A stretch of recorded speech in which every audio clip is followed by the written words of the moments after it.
amin po, humingi po kami mula sa pamunuan ng Pinggan Batang 80s. Humingi po kami ng pasensya o sorry po sa pagkukulang namin dahil yung pong lista na kinuha namin mula senior citizen hanggang PWD at mag-aaral ng Pinggan, yung po ay base sa master list na kinuha po ng aming mga kasamahan sa BSW o sino man pong kinauukulan ng barangay na dapat namin may feedback o listahan. Kaya kung may pagkukulang man po, ay pasensya na po kayo. Ngayon po, buupin ng Diyos kung meron pa pong susunod at alam ko po naman talagang may susunod pa. Siguro hindi lang po ganito mga kababaryo. Baka maaari, kuminsan, baka magkaroon tayo. Tulad nito, magkaroon ng permission, halimbawa. Kaya, huwag po tayo natatakot magpalista. Huwag po tayo, kahit na po tayo sabihin natin, meron po tayo kapansanan. Ako po may kapansanan na eh. Hindi po nakakarinig to. Ito aking kanan sa inyo. Kaya PWD po ako. PWD, hindi taga rito. Sa Iloilo. Sa Iloilo po ako nag-registered, hindi na po. Kaya lang, taga rito ako sa Pinggan. Anak po ako ni Librado Suta at saka ni Rosuta. Ano po? Nagkaroon po kami ng pagkakaisa. At ito po, paglilinaw po dun sa lahat. Na ito pong grupong ito na buo, gaya nung sinasabi ni Miss Roway na Sota, na kapatid ko po yun, na nagsimula po ito sa isang biruan na ginawa ni Admin Ruel Similla. Naggawa po siya ng group chat na kung ang sabi nila, uwi tayo ng Pinggan, Marinduque, magbabakasyon. Magkaroon tayo ng reunion, mga batang 80s. Ngayon, tanong ko, bakit sinama ninyo ako ay hindi ako 80s? 66 ako eh. Yung po pala ang ibig sabihin ng batang 80s, dekada 80, nagkaroon kami ng eksaktong pag-iisip. Ano po? Yung pang-ibig sabihin ng Pinggan Batang 80s, na dekada 80, nagkaroon ng eksaktong pag-iisip ang bawat isa sa amin, na yung iba po nagkaroon ng magandang stable job, yung iba napunta sa ibang bansa. Ano po? At kahit na nandito po lang sa atin, dito sa barangay natin, nakiisa pa rin po dahil sa alam nila na yung layunin ng grupong ito, hindi man pang sarili o para lang po sabihin natin magpakitang gilas, hindi po. Ito po'y bukal sa aming kalooban, lahat ng membro dito na nagkaisa. Hindi po, wala po itong pilitan at wala pong kaukulang halaga na ibibigay o isi-share, kundi kung ano po yung bukal sa kalooban ng isang member o mag-i-sponsor na kaya niyang ibigay para mapasaya lang po ang ating mga kababaryo, lalong-lalo na po sa mga senior citizen, PWD at saka mag-aaral ng Batang Pinggan. Ano po?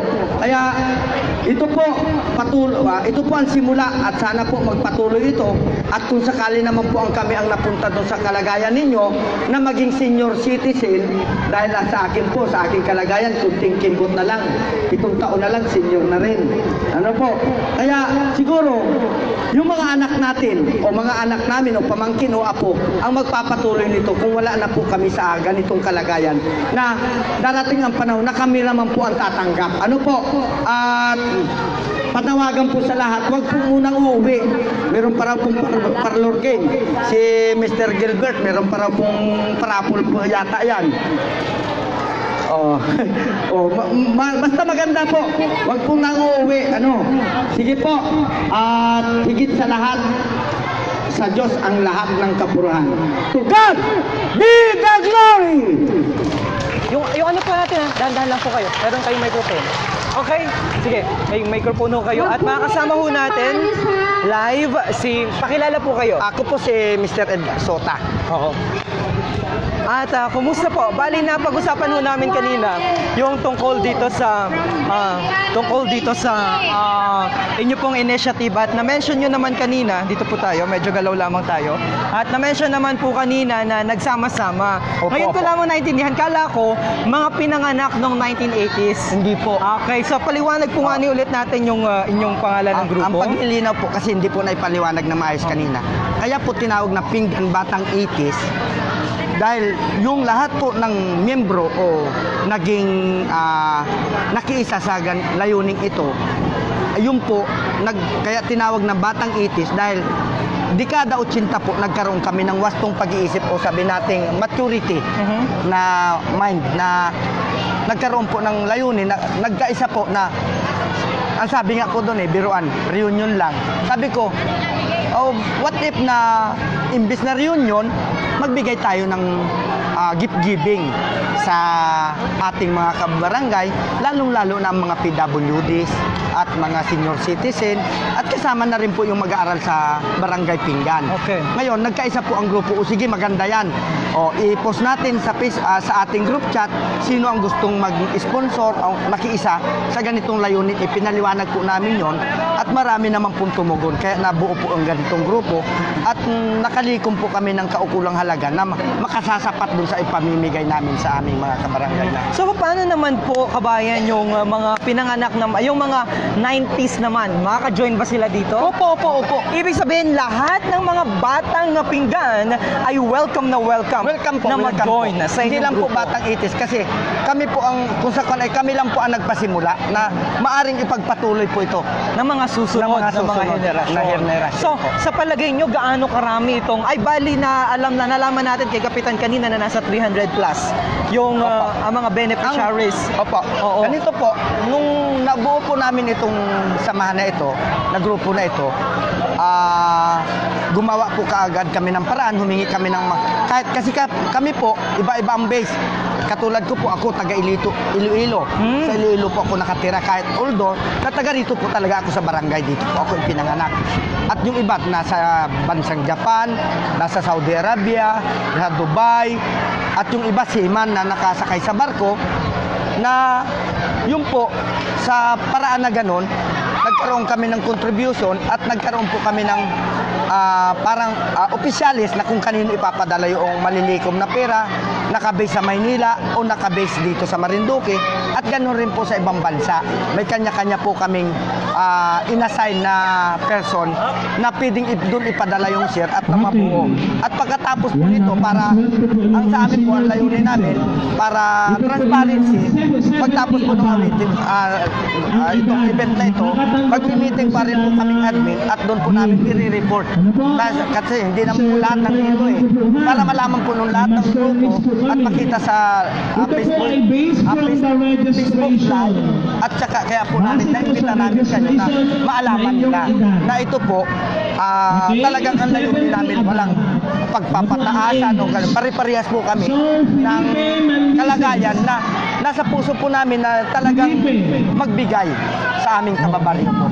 Nakakatuwa naman pong marinig na bagamat successful na sila sa kanilang mga buhay at wala na hindi na sila dito na hindi na sila masyado dito na ninirahan sa ating probinsya. Subalit nabalik at nabalik po sa ating mga kababayan para magbigay ng kanilang mga blessing sa ating mga kabarangay, sa ating mga kababayan, partikular dito sa Barangay Pinggan. So, baka may gusto po kayong pasalamatan, go ahead po. Sige po. Una sa lahat, binibigay ko po ang karangalan sa ating kamang makapangyarihan sa lahat na siyang lumalang sa bawat isa sa atin. Sa kanya po ang lahat ng kapurihan at karangalan. Ang lahat pong ito hindi namin magagawa kundi sa tulong ng Diyos. Dahil siya po may sabi na maging sa pagnanasa at sa paggawa ng Diyos ang gumagawa nun. Kami lang po maliit na instrumento na gumanap ng bagay na ito. at nagpapasalamat po ako sa buong bumubuo ng grupong ito na Pinggan Batang Itis, maging nandyan sa Dubai, sa Saudi Arabia, at maging mga nakasakay sa barko, nasa Japan, o sa anumang panig ng mundo na kasama sa grupong ito. Salamat po sa inyong lahat at sana po hindi po ito ang huli kundi siyang pasimula na sama-samang tayo'y gumawa ng paraan lagi na hindi lang po sa tuwing ganitong buwan lang magawa natin kundi magkaroon pa po ng panibagong plano na kung paano na meron pa po marami po kami pinaplano na kung paano matutulungan ang aming barangay. At ito po sinasabi nga po sa Biblia sa Roma 2:8, ang magbigay ay magsaya. Kaya masaya po sa aming kalooban na makapagbigay sa aming mga pangunahin na po sa may kapangsanan. Ano po, sa PWD at sa mga senior citizen na talagang yung po ay hindi na po naman yung iba, hindi na po kaya maghanap buhay. Kaya ito po, maliit po yung aming bibigay, pero yung po siguro may tatawid nila sa pangangailangan sa loob ng isang araw o dalawang araw. Ano po, muli, salamat po sa Diyos. Ang lahat ng kapuran ay sa Kanya na lumikha sa atin. Indeed, to God be all the glory. Maraming salamat sa inyong grupo at mabuhay po. Nawa ay mas marami pa po kayo matutulungan. God bless. Alright, at sa pagpapatuloy ho ng ating live coverage dito sa pagpapatuloy ho ng ating live coverage ay masasaksihan po natin ang pagbibigay naman ngayon ng mga gift giving para naman sa ating mga mahal na mga senior citizens.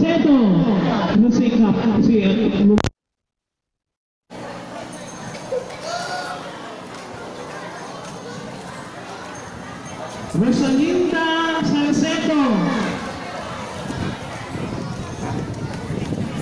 Angel Inagan, George Salcedo, Honorio Salcedo,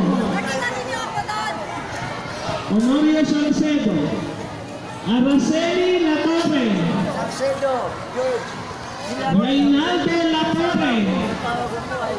Reynaldo Latorre, yan. Raimundo Sota, Leticia Valerio, sabi ka ba? Ano yan? Virginia Francisco,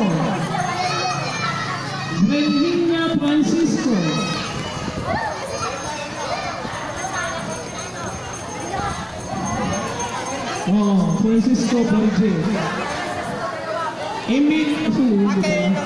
Antonia Mandices,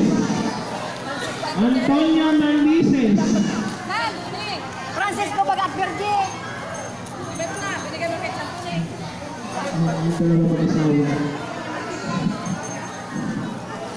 Oo, tama. Mamalamak na estudyante. Magdalena Lugatok, Asuncion Lumagi, Kailangan Sumi, Aguinaldo Lumagi, Dito mo siya ikot ha. Herminiano Lumagi,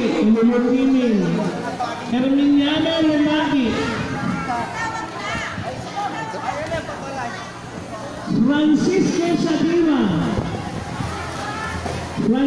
Sadiva, Araceli Santos, Leonita Rianzares,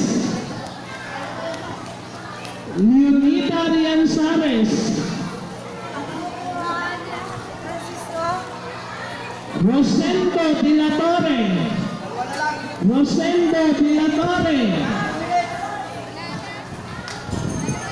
dalawan na lang. Luz Natay, isa na lang? Wala na? Florencia Saher,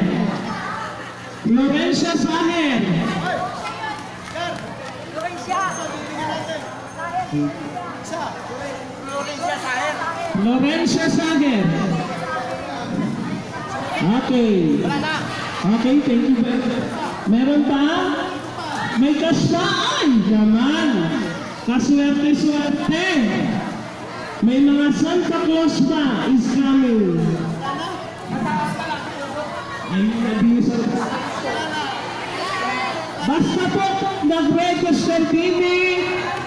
Ay, pasensya po. Dapat na-register po ninyo. Ano? Ano? Elisa Salvacion. Meron pa. Maria Machete. Jesusa Moreno. Jovita de la Cruz. Dominga Rogelio. Dominga Rogelio. Kuya, marami pa. Marami-rami pa. Elijah Rogelio. Mga alima na. Yung malaang. Yung may mga chat eh. Elijah Rogelio. Elijah. Alicia Restomer. Gloria San Andres. And Asuncion de Camara. Asuncion de Camara. Wala na kuya. Wala na po. Wag muna na po tayong maalis. Wag po muna tayong maalis. Wala pa pong uuwi ah. Gutom na po ba? Ah, wala pang gutom. Walang tumataas ang kamay. Ako lang. Ano po? Sino po marunong sumayaw ng budot? Sa senior citizen, punta po sa gitna, mabudot kita.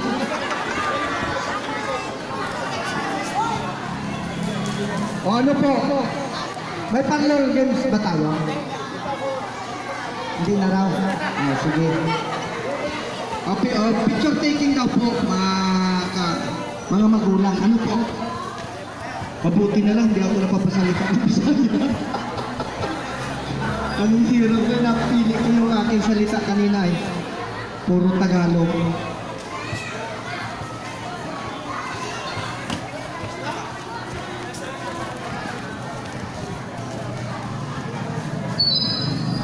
Ako po, ano po sa aming mga mahal na magulang, mga senior citizen, at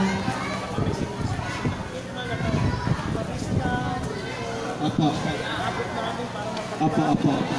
Sige po.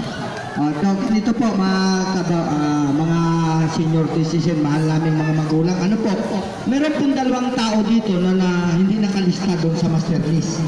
Ang pangalan po niya ay Ray Santos at Cristita Rulyoki. Saang purok po ito? Caballero daw po. Wala pong natanggap yun sigurado dahil wala po sa listahan. Ano po? Ngayon po, ang mahalaga po niyan, tubipalo na lang po, lalo na doon sa magkasawang Francisco. Iaatid na lang po namin yon. Huwag po kayong mawala ng pag-asa. Ano po? Dahil meron pa naman po natitira. Yung para sa akin, ibibigay ko na. Kahit wala. Ganun po. Ganun po, huwag po kayong mawala ng pag-asa. Kaya sa susunod po, mga mahal naming magulang, ito po, alam na namin yung lahat ng lista ng senior citizen. At dalangin po namin sa Diyos na sana sa mga darating na pagkakataon, walang mabuhin dito. Tinamot. Walang mabawas. Napapabisaya ako. Walang mabawas dito sa senior, kundi may madagdag. Ano po? Idalangin natin sa Panginoon Diyos. Ang sikreto po noon ganito. Para walang mabawas. Ano? May sikreto po yon. Una, dalangin tayo sa Diyos. Sabi nga doon, ang pagkatakot sa Diyos nagpapahaba ng buhay. Matakot tayo sa Diyos lagi. Lagi tayong lumalaki sa Panginoon Diyos.